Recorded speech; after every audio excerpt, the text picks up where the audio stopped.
What is going on, everybody, and welcome back once again. My name is Jordan, also known as JMonster.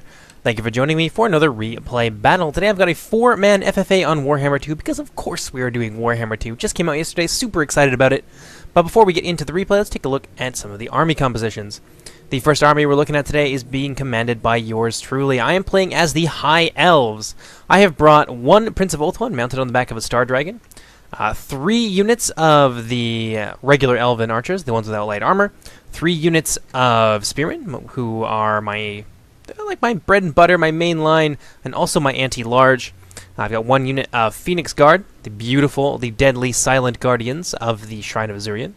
I've got a couple units of White Lions of Trace, I don't know how you'd say that, to give me a little bit of an extra anti-infantry, anti-armor edge. I've got 1 unit of Lothern Sea Guard for the versatility that this unit brings. Also allows me to defend my archers pretty easily. I've got 1 unit of... Actually, I've got a mage with the lore of high magic. And I've got, hiding over here in the woods, I've got a couple units of Silver Helms without shields. Just the regular old Silver Helms. I find the shielded version... The shields are a little bit redundant, and they're also not great shields anyway, and you pay a fair amount for them, so it's worth it just to bring the regular ones, just to keep your costs down, and then you can spend that money a little bit elsewhere in your army. Moving on to one of my opponents, we have the forces of the Skaven. Yes, the Council of 13 have committed quite a lot of Skaven to this battle. There's actually 2 Skaven players. This one is being commanded by Indypride, the man himself. If you guys are not familiar with his Total War YouTube channel, known as Milk and Cookies Total War, I recommend you guys go and check it out. In fact, I'll make it easy for you. I'll put a link for it down in the description.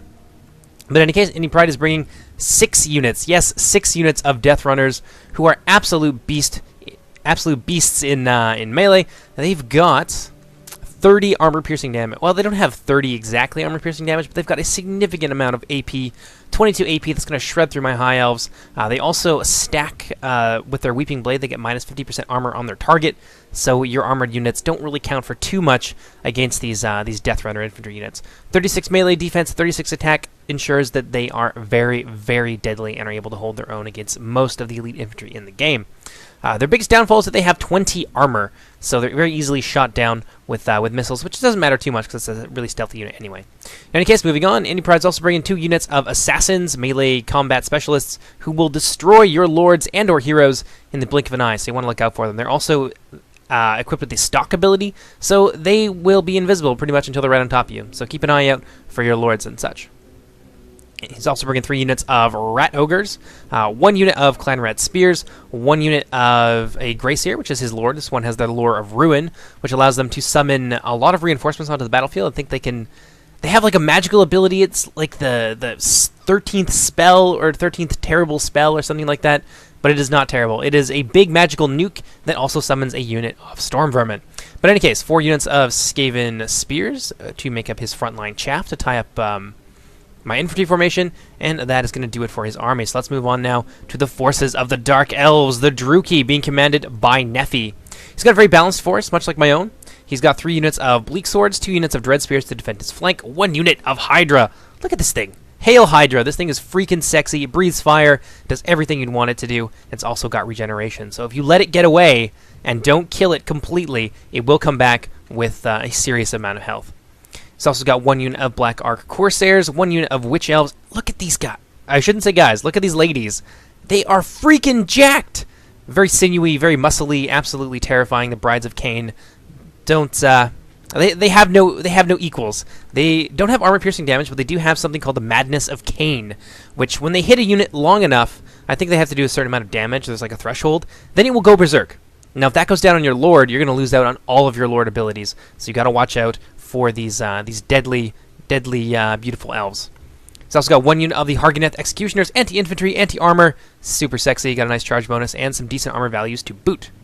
And finally, he's got 4 units of, what are these guys called? Dark Shards. They don't have the shield, so they're a little bit vulnerable to incoming missile fire, but I think he wanted to save money elsewhere for his army so he could bring some of his melee specialists. And finally, we have the Dreadlord with Sword and Shield. This one is armor-piercing. I think there's a couple other things as well. Melee Experts has got high melee attack and defense values, 400 weapon strength. This thing is a nightmare if you're facing it down with heavy infantry. Your best bet is a whole lot of anti-large or a whole ton of range. Moving on now to the fourth and final army, we have another force of Skaven, this one being commanded by Ziva Hazard. He's got 3 units of Death Runners, 3 units of Clan Rats with Shields, 1 unit of Storm Vermin, 2 units of Plague Claw Catapults. This is a little bit more what I was expecting from this Skaven army. Indypride kind of surprised me with his melee heavy rush build. I was expecting him to sit in the corner with these Plague Claw Catapults and other artillery pieces, because the Skaven artillery is so strong. Why would you not take advantage of it? But he's got a really nice build over there as well. It's just a little bit different than what I was expecting. In any case, this person's got 1 unit of Poison Wing Globadiers. This is the anti-large variant. There is a Death Globadier variant or whatever that is focused on anti-infantry, but these ones are great for taking down monsters. He's also got a Screaming Bell, which his Grey Seer is mounted on top of. This one is Plague, I believe, which has a lot of damage spells and things like that. He's also got 2 units of Storm Vermin. 1 here, 1 on the other flank, to round off the rest of his force. These ones are armed with halberds, so that they have an anti-large ability. So this guy, also a very balanced force. I find that people do that a lot in FFAs, and it's a smart thing to do, because you don't know what you're going to expect. It's not like a 1v1, it's not like a tournament 1v1. You haven't seen the other person play, necessarily, and yeah, you just don't know what to expect, so try to prepare for everything, which is a good idea. But that'll do it for the army compositions. Let's go ahead and let's jump right into the replay. I hope you guys enjoy it. Now, as the battle begins, I take 2 of my units of Silver Helms, so I'm going to try and hide them over here in the forest. My reasoning behind this is that I want to get them in there as quickly as possible, and maybe the other players will forget about them or miss them entirely, and then I'll have a couple units of Pocket Silver Helms to play with a little bit later in the battle. It also gives me a little bit of advance warning in the event that this Skaven tried to come through the woods and ambush me. So, yeah, good idea. But, unfortunately, on the wrong side. As you can see over here, Indypride has a huge flanking movement moving in on my right, and I have no idea. Completely oblivious. These guys all have stock, so even the ones outside of the forest are entirely unseen. That is pretty damned scary. So, I can see... Given the forces that I can see, I'm moving my High Elf Spearman and my Archer block up to check his advance and hold these guys back. By some wonderful trick of luck, pretty much, I decided not to split my forces and go after both Skaven players simultaneously, so I'm moving the rest of my Elite Corps away from the Skaven player back towards my right, which is going to save my bacon a little bit later on. The Skaven player on the other end bombarding the crap out of my archers with his Plague Claw Catapults. They are so very strong. The best thing you can do to deal with them is to try and dangle some bait out in front of them and just bob and weave back and forth and try and get them to waste their ammunition on you, because otherwise they will blow up infantry formations. Let's see now, Indypride getting very close to my front line, so I'm going to open fire with my archers. My main target, however, once the Rat Ogres come into range, is of course going to be these big hulking Brutosauruses right here. I want to take these guys down as quickly as possible and prevent them from smashing up my formation. This is really unfortunate. I used my mage with high magic to try and strafe his line of Skaven, but unfortunately I mistimed it, and those Skaven slaves are going to escape pretty well unscathed. Now, this was a little bit of luck over here as well. I happened to be moving forward with my Lothern Seaguard, and then I kind of blew the lid off the surprise a little bit too early. So the Death Runner is going to charge into my White Lions of Trace. I'm going to try and bottle them up with these 2 units and get my Phoenix Guard out of there. I want to use my Phoenix Guard to counter some of his large units over on that end, but Indypride, relentless, not going to let me have that opportunity. Going to charge right into the flank and rear of my poor Phoenix Guard. He's actually going to catch my Lothern Seaguard in there for a brief moment, but I'm going to pull them out as quickly as possible. I'm actually falling back with my Phoenix Guard. I want to bring him back towards some reinforcements that I have moving in. That's going to expose the flank of those Death Runners, and my Silver Helms are going to charge in there and flatten these guys. Look at them, just flying every which way. Silver Helms being anti-infantry, they are going to be a much-needed source of support for my beleaguered Phoenix Guard. Well, this is where things get ugly. Got a unit of Storm Vermin here emerging from below in a cloud of fiery, noxious gas. And that is going to turn that engagement right around. My Phoenix Guard, previously winning, are really going to struggle against this flanking movement. Over on the left side, though, doing a lot better. Managing to rout a unit of Rat Ogres, and I'm just peppering them down with my archers. Over here, you can see we're routing another unit, thanks to my High Elf Spearmen, and a little bit of lucky assistance on the part of my my Skaven adversary over on the other end. A lot of his Warp Cannon, or Warp Lightning Cannon shots hitting these Rat Ogres, and that's going to send them fleeing out of position. They're all very low on health at this point.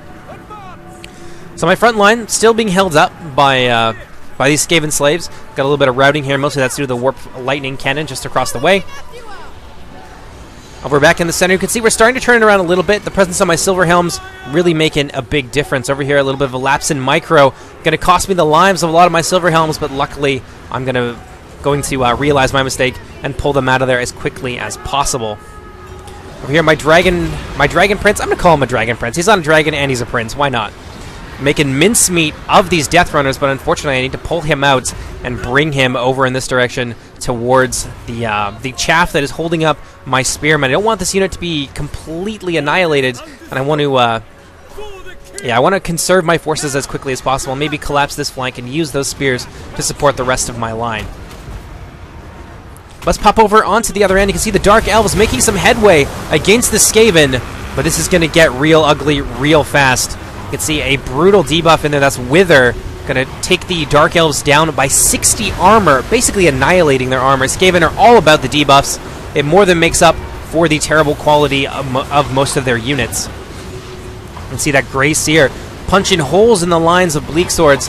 They're just not having a good time here. Fighting against those Death Runners, that is going to be really ugly.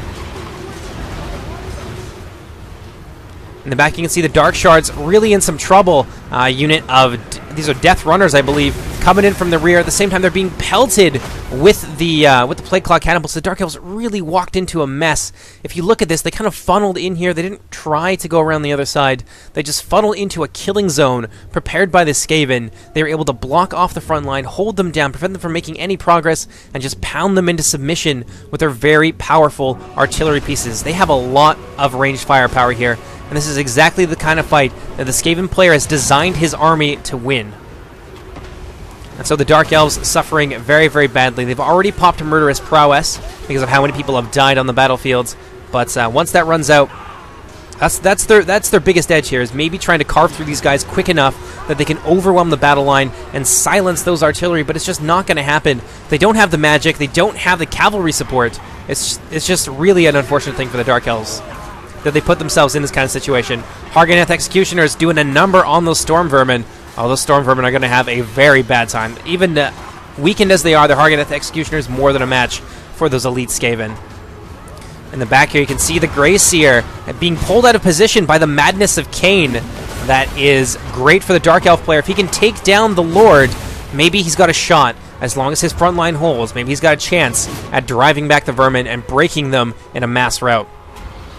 Going back over onto this end, my poor Spearman unit here is still surrounded, but the presence of my Dragon Prince going to send a lot of these Skaven fleeing for their lives. We've managed to do a lot of damage to the Death Runners, but in turn, they have wiped out 2 of my units of White Lions and done a number on my poor Phoenix Guard, and there's still quite a lot of them yet to come. My Silver Helms doing their best to hold back the Vermintide, but the constant cycle charging has taken a toll on them, and they are now heavily, heavily depleted.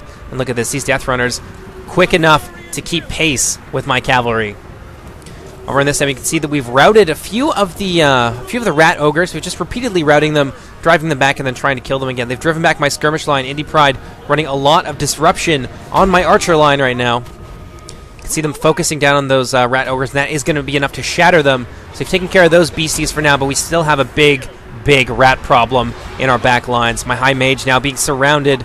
She doesn't have a lot of magic left since I wasted so much in the early game with that mishap, but I still want to try and keep her around for the occasional heal.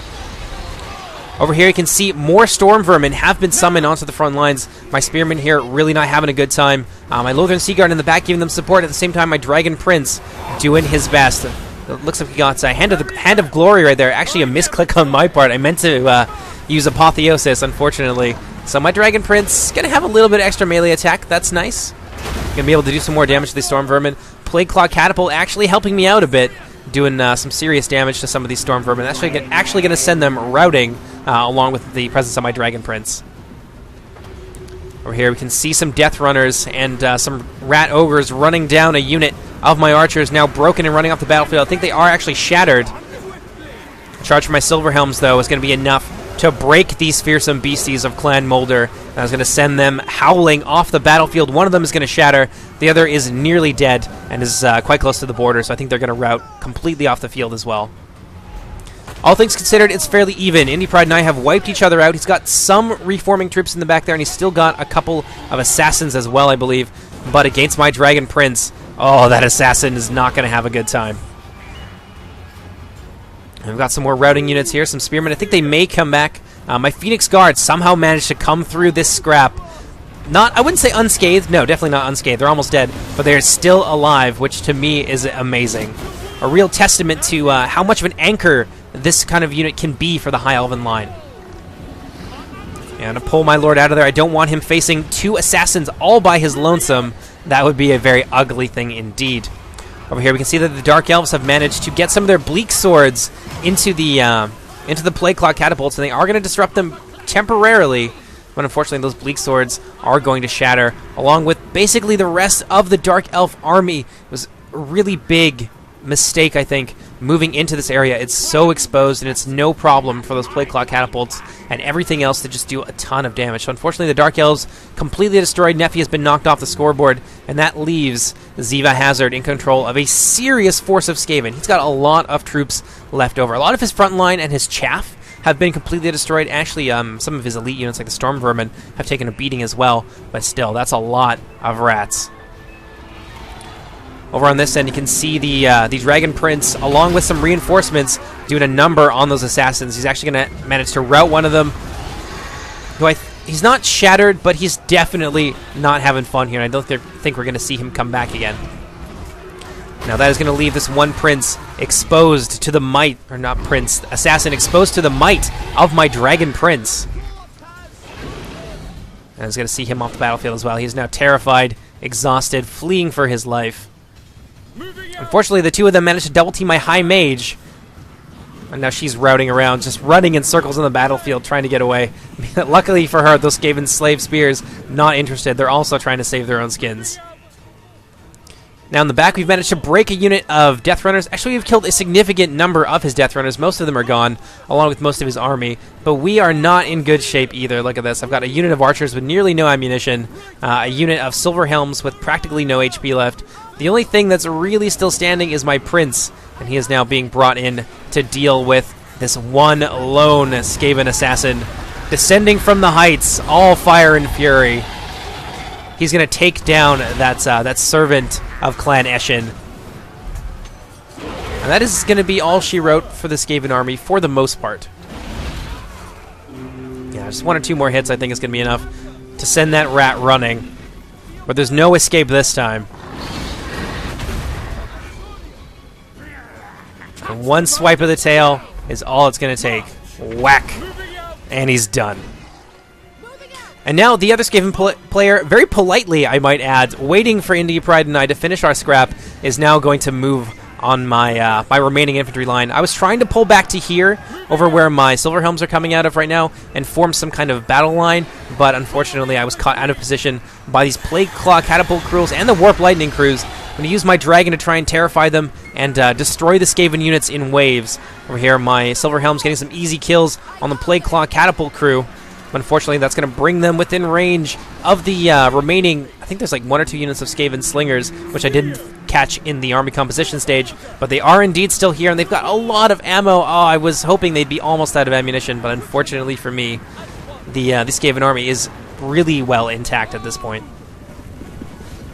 Got my Lothern Sea Guard in a nice little flanking position over here to pour enfilading fire into the rats, using my Dragon Prince to lead the way, and behind him are going to rally all that remains of the High Elven Infantry. You can see them charging forward here. The Phoenix Guard leading the way, taking care of business here. The Warp Lightning Cannon crew fleeing for their lives. This is really important over here. I saw how low their lord was, and I wanted him dead. So I popped my buffs, sent my my Dragon Prince over there, and you can see the morale damage. My only hope at this point is a mass rout to make the entire Skaven army flee at the same time, but unfortunately, he's still got reserves. You can see a lot of clan rats over here, so not everyone's going to be in the same place at the same time, so I won't be able to deal with them. And my bright Dragon Prince not doing too bad here, taking on the Poisoned Wind Globadiers, who are out of ammunition, thankfully. In close combat, that's not going to be fun for them. He's going to get a ton of kills. Over here, all that remains my infantry line, squaring off against some Storm Vermin, but there's just too many of them, and my Asur are going to be overwhelmed and flee for their lives. Very, very unfortunate. I was counting on them to last just a little bit longer so that I could use my Dragon Prince to try and terrify these Storm Vermin away, but unfortunately it's not going to work out like that. Still got a little bit of ammo, still pouring on the fire with my Lothern Seaguard. There's just not enough of them to really make a serious difference. Send my Prince over here. I don't want to take constant skirmish fire from the Skaven Slaves. That would be very bad indeed. So I'm going to send my Dragon Prince over to greet them. He's going to overshoot a little bit. He's going to turn right back around and head over and take a bite out of those Skaven Slingers. Boom. Knocking them around like bowling pins. But the Storm Vermin hot on his heels. Going to get into the flank of my Dragon Prince, and he is going to really have a hard time. You can see him slowly being overwhelmed, his morale slowly beginning to drop. Over on this end, the rest of my High Elven forces are not having fun. Lothern Seaguard charging into battle against the Plague Claw Catapult crew, but those are Plague Monks, and they're a little bit hardier, I think, than you would expect them to be. Death Runners coming in from behind. Not sure whose Death Runners those are at this point. Actually, no, they're not Indyprides. He had a little bit left, but I think he got wiped out by the other Skaven player. So these are Hazard's Death Runners coming in from the rear, routing my Lothern Seaguard, and the overwhelming might of his forces is going to rout the rest of my archers. Very sad indeed. Here you can see my Dragon Prince fleeing, my Mage fleeing as well. The only thing keeping me on the battlefield at this point is a unit of Silver Helms. My Dragon Prince is going to stop routing, thankfully for me. I'm going to pop a speed buff for him, and I'm going to circle him back around, realizing that the battle has been lost, and just go in for some last-minute kills against the Storm Vermin and against the Skaven Slingers. One final charge by my Dragon Prince. Going to send those Skaven flying, take down as many of the rats as possible. Now over here, my Silver Helm is going to be routing again. They just got a little bit too close to those Poison Wing Globadiers and got spooked. So they're just going to continue to flee. You can see my Dragon Prince being overwhelmed in the distance there. But these guys, luckily, they do come back from routing. There you go. My Dragon Prince flees. My Mage flees. And at the last moment, these guys come back, which prevents a total defeat at that moment. And they're going to go for one last glorious charge here.